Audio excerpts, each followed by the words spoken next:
Good evening.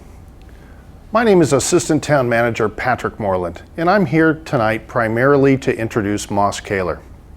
Many of you know Moss because the town has worked with him over the years in several of our solid waste transitions that we've been so successful at implementing. He's assisted us with mandated recycling. He's assisted us with curbside collection of compost, and most recently with the tremendous success behind the pay-as-you-throw system. Now, since the implementation of pay-as-you-throw, Brattleboro's tonnage of trash has dropped dramatically. In addition to that, the collection of curbside compost has risen dramatically. These two things have led to an opportunity, that is, to reduce cost to the taxpayers by reducing curbside trash collection from every week to every other week. That program, as you probably know, will begin this coming July 11th.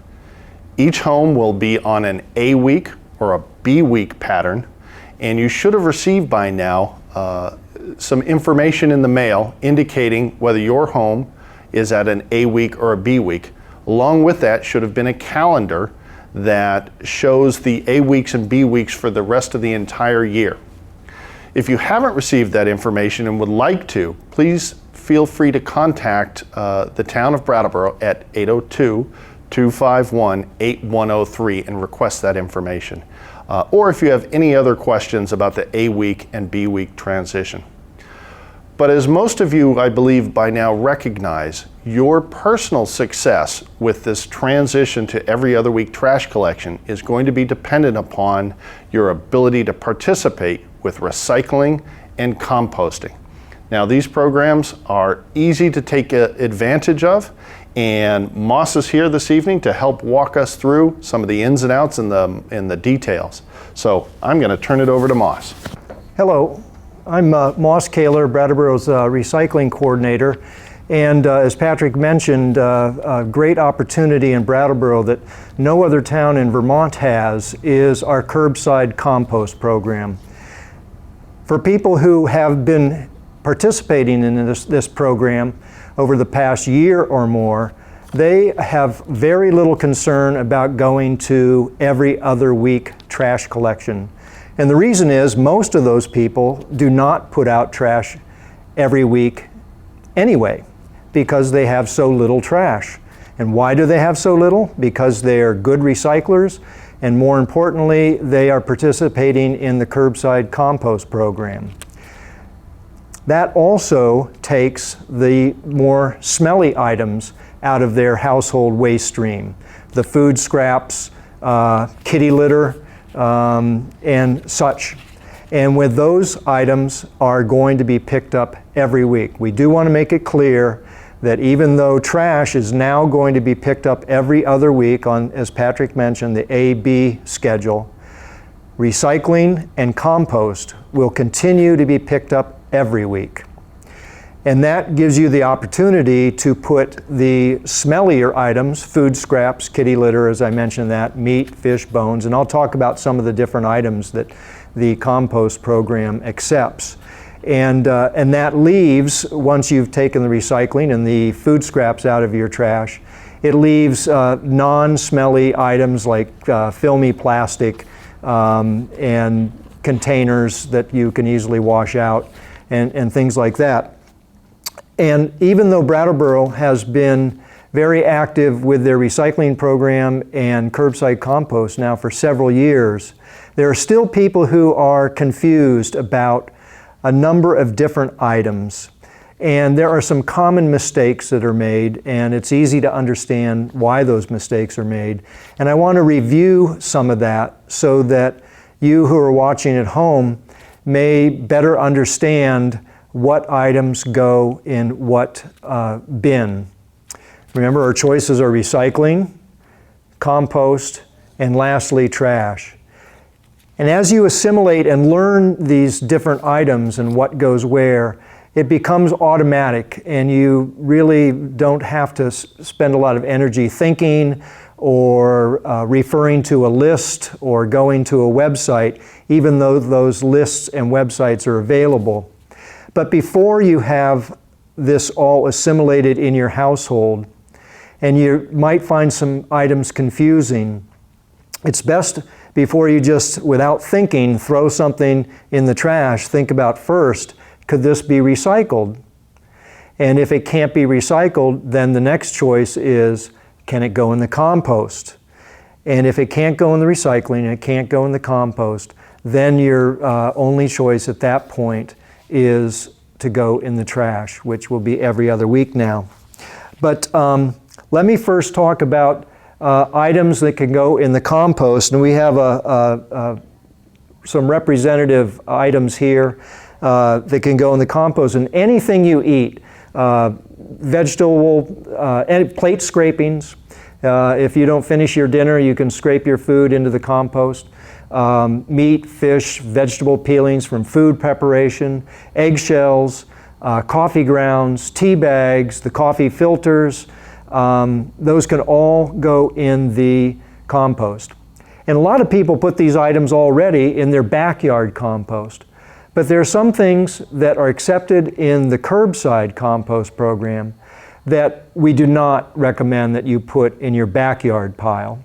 And of course, people who live in apartments sometimes don't have the ability or the space to have a backyard pile. They don't have that choice. But some people who are doing backyard composting think, well, why should I curbside compost? Because I'm already doing the backyard composting. Or they may be putting some of their food scraps down the garbage disposal, which is fine.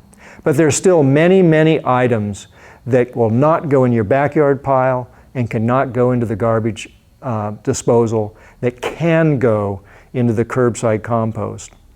And so we encourage people to join that program and divert as many of their food scraps and other organics into the curbside compost program and limit the amount of trash that they have to put out in the curb. And this will also, of course, can save a significant amount of money in the cost of pay-as-you-throw bags. And so here's some examples of some compost items. I mentioned eggshells, and I have my representative tea bags here, hanging there, and coffee grounds. Here's my example of food. It's a piece of toast that's pretty dried out. There are a number of paper items that can go in the curbside compost that cannot go in recycling because they just are a type of paper that cannot be recycled. So these items that I'm about to show you that are paper items can go in your curbside compost, should not go in your recycling. And one would be wax paper, a paper to-go carton from like a deli. And if you're in doubt as to whether it's paper or plastic, I suggest that you give it the tear test. If it tears easily, it's most likely paper and could go in recycling. If it tears with difficulty, here's an item that was in my household that I glanced at and I thought it was paper.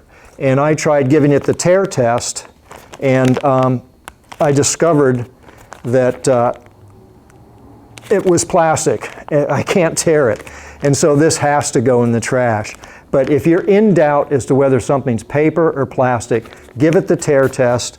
If it tears, it's paper, and probably is fine in the compost. If it doesn't tear, it has to go in the trash. Paper napkins can go in the compost. Paper towels can go in the compost. Paper plates can go in the compost. These are, they're my example of paper cups. These are actually Ben & Jerry's ice cream, but a paper cup is similar in construction. They can both go in the compost. One of the, probably the biggest mistakes of all and confusion is the paper egg carton. Many, many people feel it's paper, it can go in the recycling. Unfortunately, I wish that were true, but unfortunately, the paper that paper egg cartons are made out of has been recycled so many times already that the fibers are so short that they cannot be made into another paper product. So paper egg cartons should not go in the recycling, as people sometimes mistakenly put it, but they can go in the compost. A big one is the pizza tray. As you can see, this is a pizza tray and it got all greasy. And I just roll it up and I stick it down in the side of my curbside compost cart. Once it's all greasy, it can't be recycled. Bones can go. This is my dog's bone that's she's cleaned up very nicely. That can go in the compost. Q-tips, but only the ones with a cardboard stem. These are the cardboard stems, they're not plastic. If they're a plastic stemmed Q-tip, they have to go in the trash. Now let's move over to recycling. And Brattleboro has been recycling for many years now, and hopefully people are pretty clear on that, but as I pointed out earlier, and I'll point out a couple more items that people mistakenly put into the recycling that they really shouldn't. One was the paper egg carton. But there's all the standard things: newspapers, magazines. Here's a phone book that's years old and don't need anymore. That can be recycled. Envelopes and junk mail. And it's okay to leave the windows in the envelopes. You don't have to tear the windows out. This is the second kind of egg carton, clear plastic egg carton. And this gives me the opportunity to talk about what plastics are recyclable in Brattleboro. As you're probably mostly familiar, a lot of items that are recyclable have a little triangle somewhere on the item, and there's a number inside that triangle, a number between 1 and 7. All our recycling currently goes up to Wyndham Solid Waste Management District on Old Ferry Road, and they are now recycling only plastics with number 1 or number 2. All other plastics, 3, 4, 5, 6, and 7, get sorted out, and they do unfortunately end up being sent to the landfill. So plastics 1 and 2 are good. 3 through 7 should go in the trash. And it can be confusing. This is a cup here, drinking cup, and it has a number 1 on it. So I said 1s and 2s are good, so that can be recycled. But over here is a drinking cup. They look similar. One's from Panera, one's from Dunkin' Donuts. But the Dunkin' Donuts one is a number 5. And we are no longer accepting 3 through 7. So the Dunkin' Donuts number 5 should go in the trash. So 1s and 2s. This has a 2 on it, and the 1 and 2. This one has a 1 on it, so that's recyclable. Box board, some people call it cardboard. The difference between cardboard and box board is this is a cardboard box, and the cardboard has these little holes and corrugations in it, and that's cardboard. They're both recyclable. And the very common box board is cereal boxes and cracker boxes. Cookies often come in a box board box, and so they can be recycled.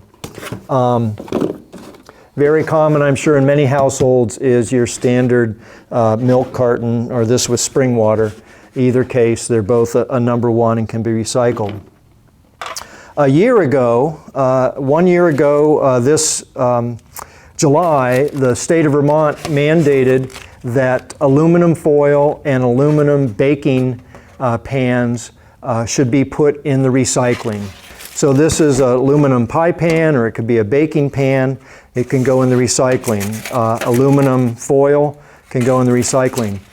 There is one exception though, and that is if it's totally covered and gunked up with food. I give the example of a lasagna that's cooked in a big lasagna pan, and it's almost impossible to clean that food out. That should go in the trash. We don't want food encrusted items going to the recycling. But if it's clean aluminum, it can go in the recycling. Tin cans, tin or steel cans is a cat food can, but it could be green beans or any number of food products. Aluminum cans, soda cans. This is one example that people aren't aware of. It's an aerosol can, it's steel. It can go in the recycling with a couple of notes I want to let you know about. One is the pressure should be off altogether. This was whipped cream, and the dog got the last of the whipped cream, and there's no pressure left in it, so that can go in the recycling. But any aerosol can that you put in recycling should have had either a food product in it, like whipped cream, or a spray PAM,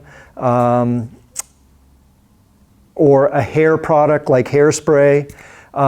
If it had shaving cream, it would be fine. If it had a hazardous waste like paint, or an insecticide, or an herbicide, or a cleaning product, it should go in the trash. But if it was a food or beauty product in a spray can, it can go in the recycling as long as the pressure's off. Glass can go in the recycling, but it should be glass that has a neck, that has some sort of cap. The types of glass that sometimes people make a mistake and put in recycling that should not go in recycling are baking dishes. If you break a glass baking dish, that unfortunately should go in the trash. If you break a window or a mirror, that should go in the trash. For one, broken glass from a window or a mirror can have very sharp shards, and it's really dangerous for the driver. And I suggest if you have a dangerous item that the driver's going to pick up, let's say a broken mirror, and you put it into your pay-as-you-throw trash bag, that you pad around it with some other items to make sure that glass is in the center of the bag.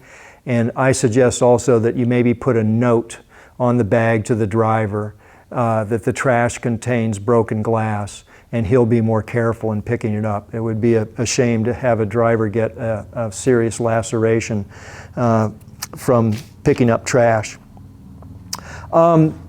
Here are a few more items that are very confusing. One is the aseptic container. A lot of people feel this is similar to a milk or juice carton, but there's a distinct difference. An aseptic container has a foil lining, and I don't know if you can zoom in on that, but you can see the shiny foil. They're typically kids with juice cartons, the kind where you poke the little straw through the little foil top. Those are all aseptic containers. This had beef broth in it. Often soy milk comes in an aseptic container. There's a number of products.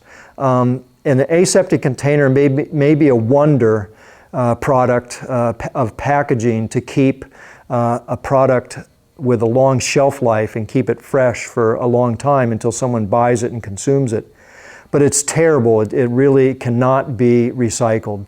Many people think this is recyclable and is not.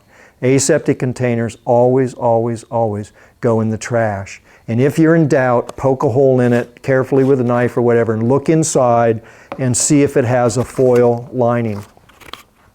A similar container, at least on the outside, is the milk or juice container I mentioned. These do not have a foil lining, and they can go not in the recycling, but they can go in the compost. But we ask that you tear out the plastic spout. It's really pretty easy to do.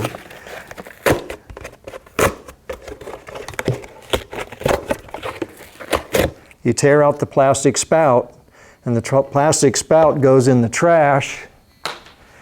I'll do this one again. Some people cut these spouts out with a knife And that kind of worries me, to have a sharp knife cutting that out. You can do it, but I don't want anybody to get a serious cut or laceration in an effort to trying to be a good recycler or good composter. It's just not worth it. So I tear the plastic spout out, and then these can go in the curbside compost. And the spout goes in the trash. And the aseptic containers I talked about with the foil lining always go in the trash. There are some items that look like one thing, but they might really be another, or they might be two things. This is a paper envelope, and one would think that I got maybe some junk mail or something from Amazon in it, and that I could put it into the recycling, but I'm sure everybody is familiar with some of these with a bubble wrap lining, and that bubble wrap lining cannot be separated from the paper, and so this has to go in the trash. Another item, I got distracted a little earlier, but common items that people sometimes recycle that have to go in the trash are drinking straws. They are always go in the trash. Another question that comes often is the Keurig K-cup that people use in their Keurig coffee maker. Some people go to a lot of effort to disassemble these and take the little filter inside out. But the container, if you look, there's no recycling number on it. And if there's no recycling number, it has to go in the trash. These are items also that may look like plastic that can be recycled, but once again, all three of these items, they do not have a recycling number on it. If you cannot find a 1 or a 2 on a plastic item, it has to go in the trash. And also, if you have any plastic that can be folded, like a sheet of paper, or it can be crumpled up into a ball, it's always trash, even if it had a recycling number on it. Another item that people have questions about, and sometimes is confusing, is wrapping paper. This wrapping paper is a mylar or a foil type wrapping paper, so it has to go in the trash. And all bows and ribbons, without exception, have to go in the trash. So mylar or foil wrapping paper should go in the trash, but if it's paper wrapping paper, just that has a print on it, that's okay to go into the recycling. And this item also reminds me of a mylar balloon. So we could speak about that. So mylar balloons or a latex balloon, whenever they run out of air or get popped, those have to go into the trash. There's no recycling for those. A few more items. Potato chip bags, or it could be cookies. Chips are real common. There's no recycling number, and that has to go in the trash.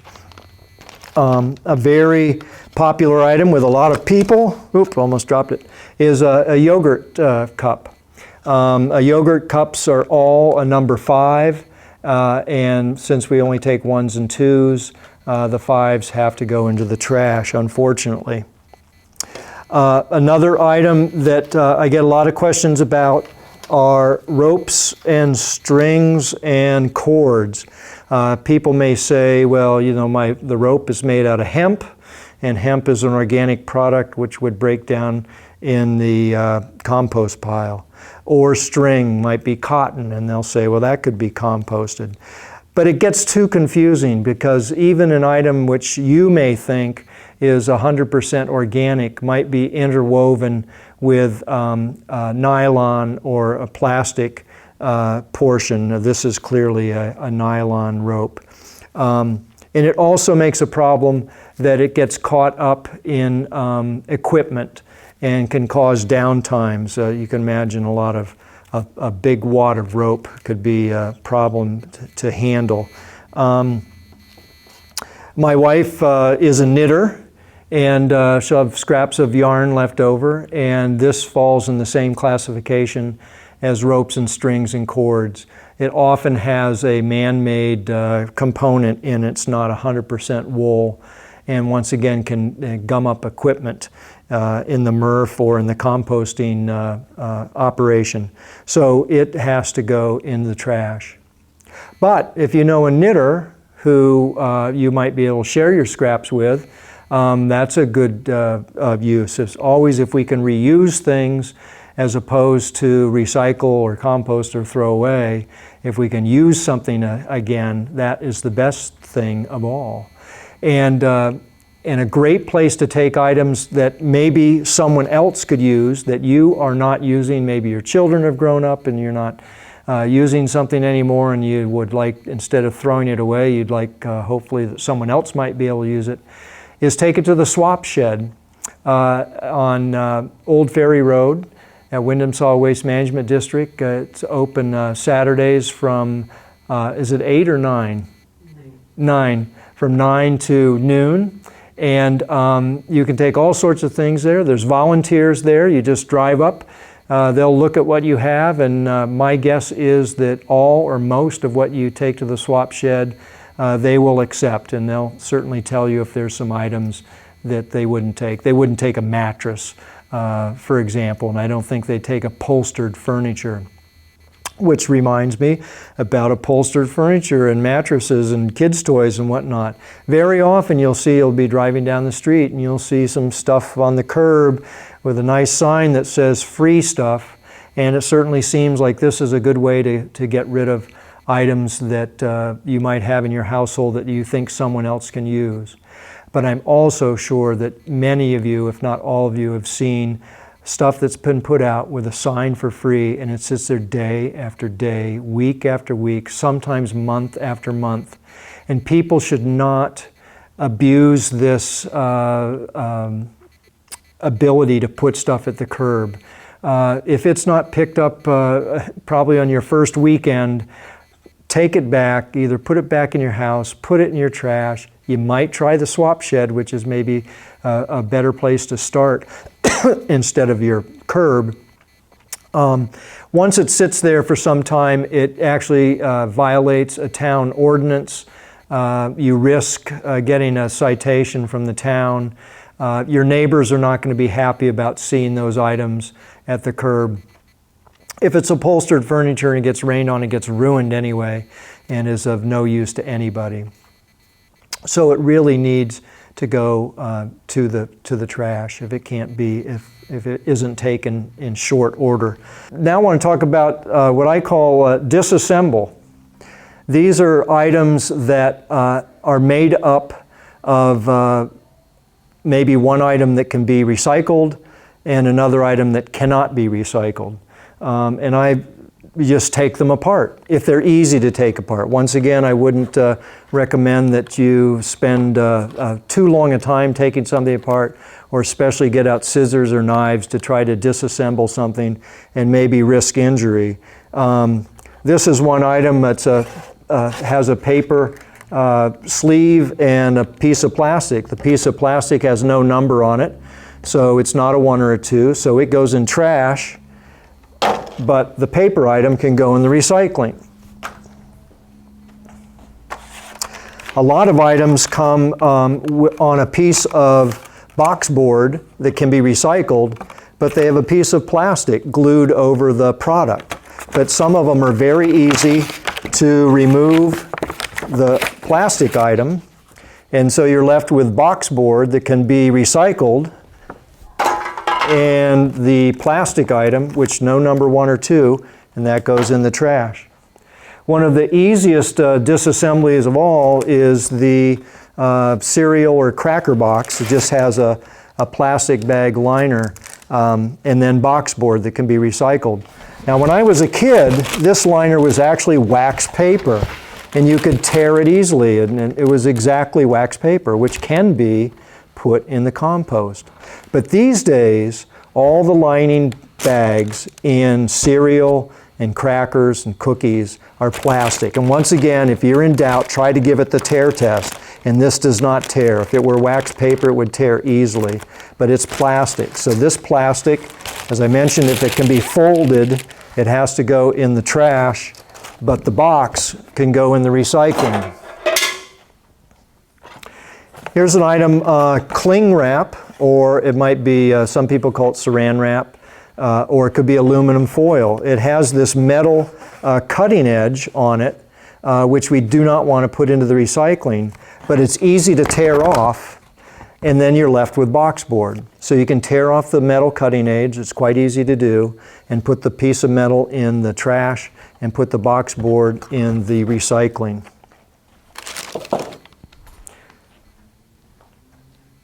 These are all similar. This is a box of pasta shells that had a little plastic window.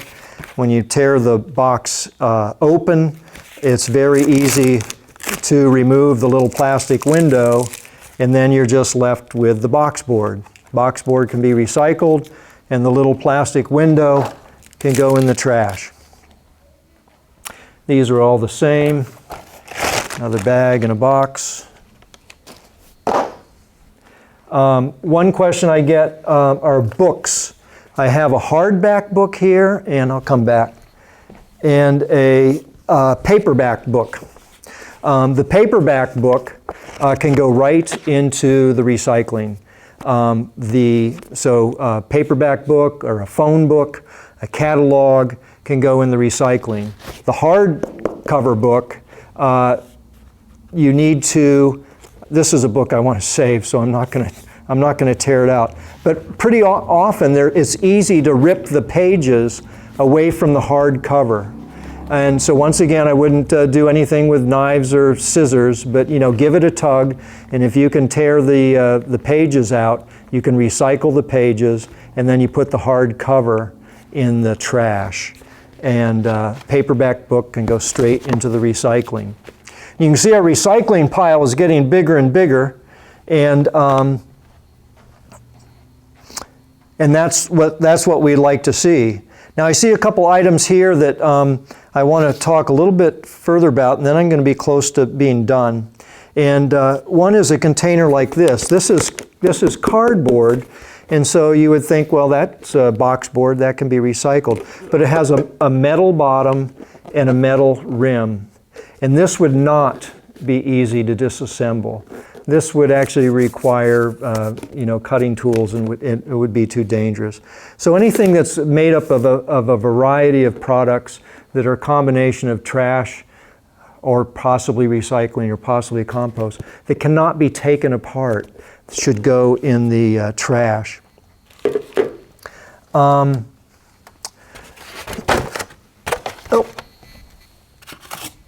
Styrofoam. A lot of takeout. You go to the restaurant and ask for a doggy bag, and they bring you a styrofoam container to take your leftover food in. Unfortunately, some styrofoam, this actually has a number 6 on it. But as I mentioned, we aren't taking, at our local recycling center, we aren't taking anything above number 2. And even if we were, and as many of you people know, a year ago, we could, and actually just a couple months ago, we could put 1 through 7 into the recycling, but we cannot anymore. But styrofoam has always been a no, even though it might have a number on it. And there's all kinds of styrofoam products. The take-home container, this was a tray that had meat or chicken on it. Usually they're white. I don't know why this one's black, but at any rate it is. The third kind of egg carton, we have the paper egg carton, which has to go in the compost. It can't go in the recycling. We have the clear plastic container for eggs. That can be recycled. And then the third kind is a styrofoam egg carton. And unfortunately, it has to go in the trash. So unless you're buying eggs, and some people do take the egg cartons back to the chicken farm. Is it chicken farmer? Chicken raiser? Egg raiser? Sometimes they take them back to the farm so they can be reused. That's a great, great thing to do. If we can reuse something, that's probably the number one choice. So if you're taking your egg cartons back to the farmer, then it doesn't matter whether you get plastic, paper, or styrofoam. But if you don't take your egg cartons back to the farmer, please do not get your eggs in the styrofoam container, because that has to go in the trash. I think that's about it. I just want to mention a little bit about composting and how easy it is. And some people who have never composted think, oh, that's just, really disgusting to have to collect all this, coffee grounds and mashed potatoes and a half-eaten hamburger and a pizza crust and, all these other things together and put them in a pot, and it'll be really messy. And then I have to go put it into my curbside compost cart, and that's going to get all encrusted with food and attract flies and things like that. There are methods to keeping containers clean, and one very good method, though it does involve some cost, though it's not a great cost, is a compostable bag. This is a bag that's made out of cornstarch, and it will break down and into compost over a period of time. And what a lot of people do is they use compostable bags and they line their kitchen container with this compostable bag. And the kitchen container you use could be almost anything. We use, at my house, we use a stainless steel. It's about a 2 or 3 gallon soup pot that we don't use anymore. Some people actually use, if you don't produce too many food scraps, they might take their milk carton that they've torn the plastic spout out of and put food scraps into that.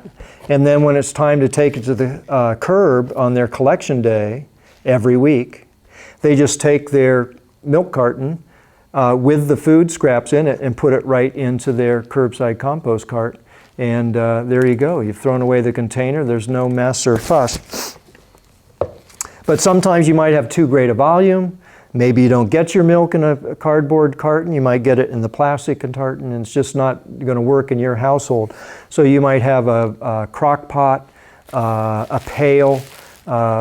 Most stores like Brown & Roberts and Fireside True Value actually sell containers that are specifically made to hold compost. But almost all those containers can be lined with a compostable bag.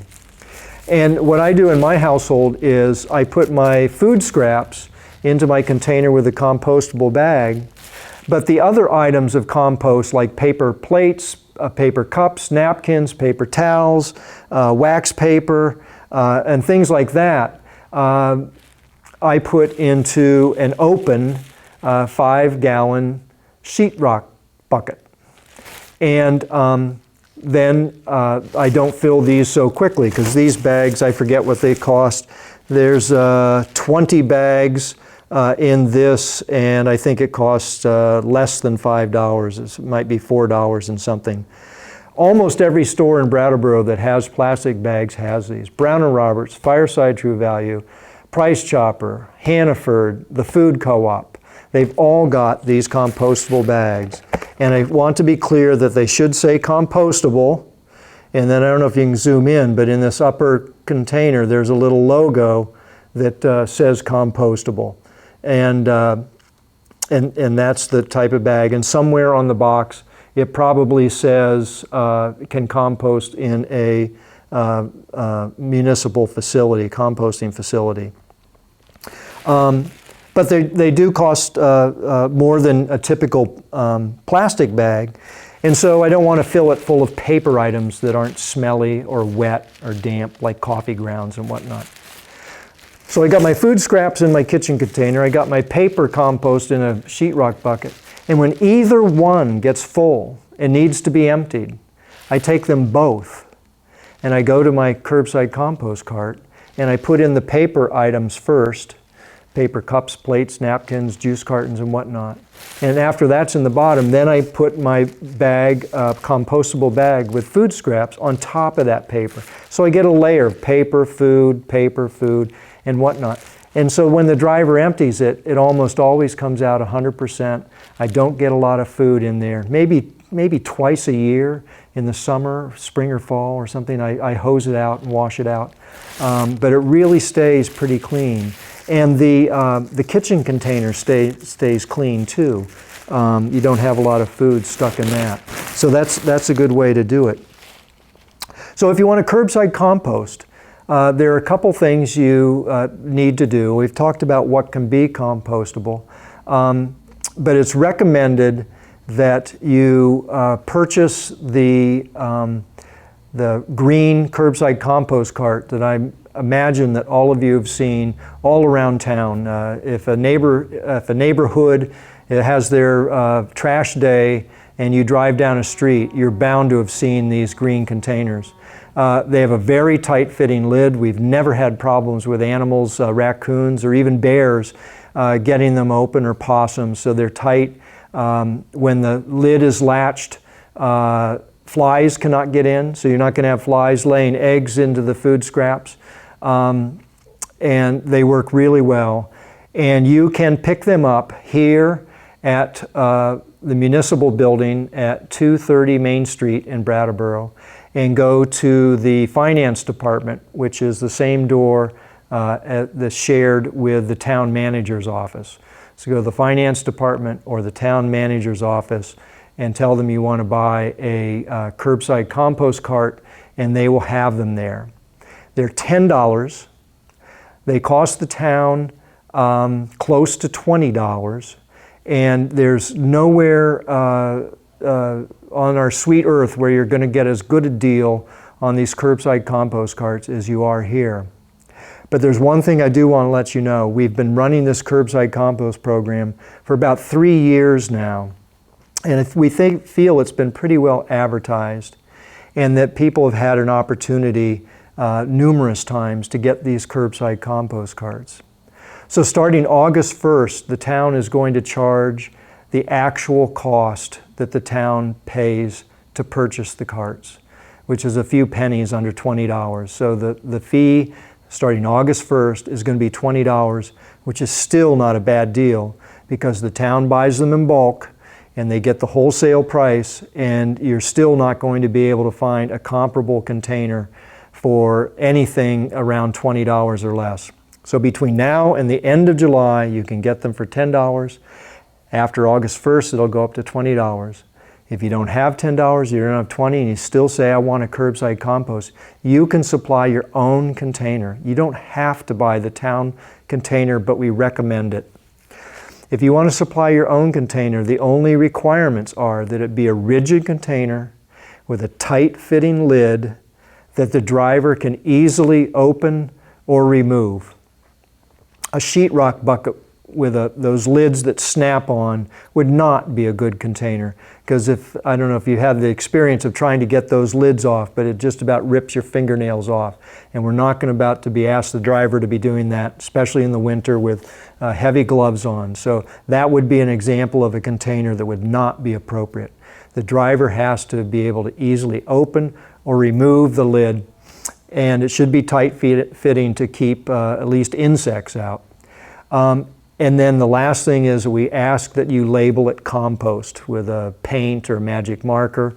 The Brattleboro, the town offices have nice round stickers that say curbside compost that you can buy. I think they're 50 cents, and you can put that on your container that you supply. Once again, that goes out every week. The recycling's picked up every week, and the trash is going to be picked up every other week starting July 11th. And I do recommend that you put out your compost every week, even if your cart is not full. When you start hanging onto your compost and food scraps for 2 weeks or longer, it starts to become an odor problem, as you could imagine. And that odor problem reminds me of a couple things. There are a few items that are particularly difficult with odor.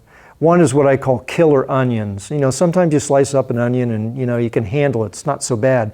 Other times you cut up an onion, it's like, oh my God, it's like, you know, knocking you out. And you might have some scraps of that onion you want to throw away. Or fish can get pretty smelly in a short time. Chicken fat, other kinds of meat. If you have an item that you don't want to put into your kitchen container or your curbside compost cart and have it sit there for a number of days because of the odor, what many people do is put that item into their freezer or refrigerator.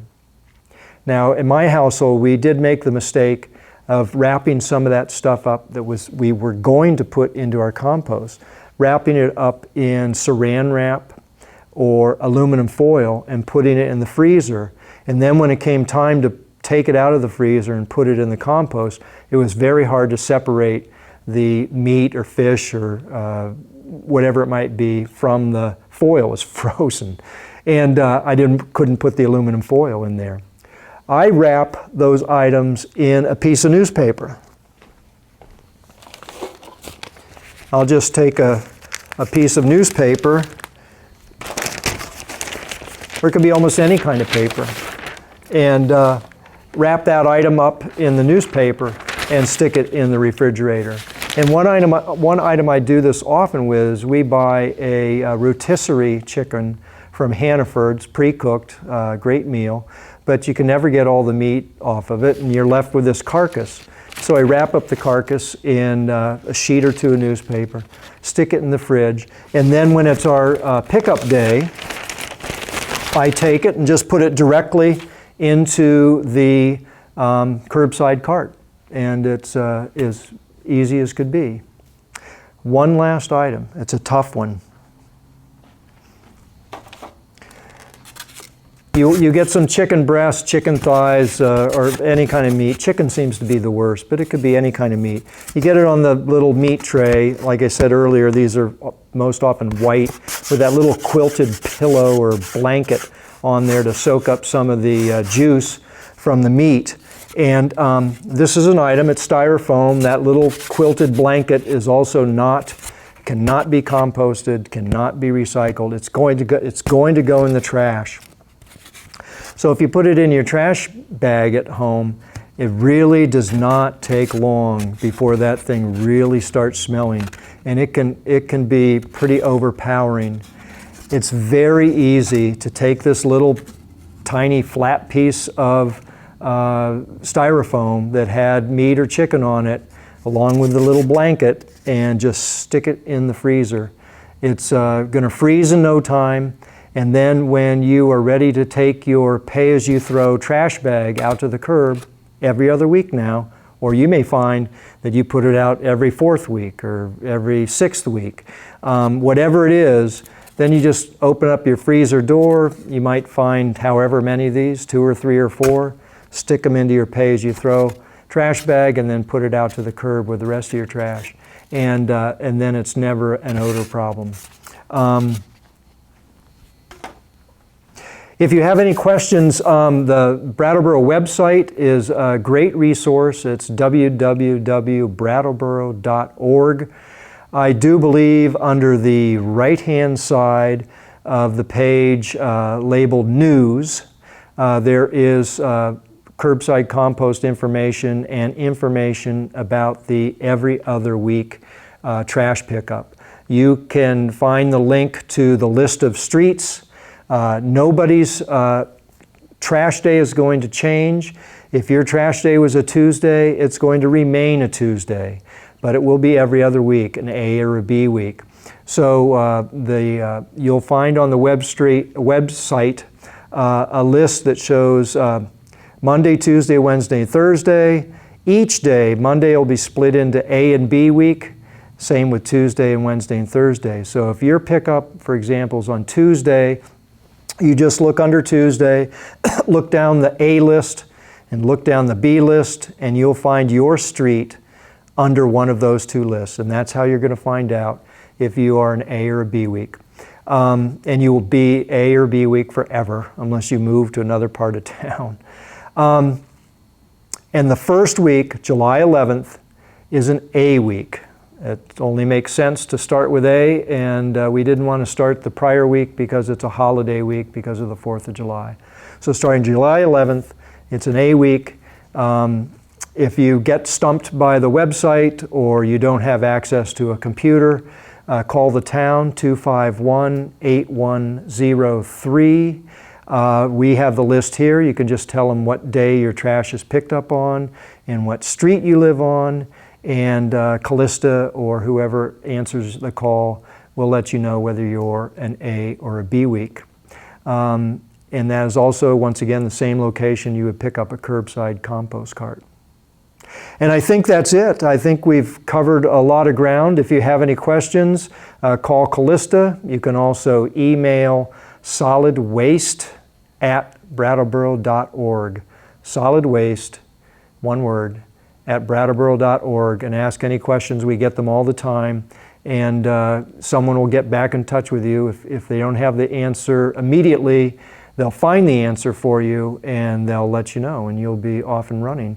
And Brattleboro, I think we all should be proud, as I mentioned when I started speaking tonight, is the only town in the state of Brattleboro that has curbside compost pickup, and we should be very proud of that. And I wish you all good luck with the transition to every other week trash pickup starting July 11th. I think if you're concerned about it, if you do a good job of recycling and you join the curbside compost program, I think that you'll find it is not difficult at all.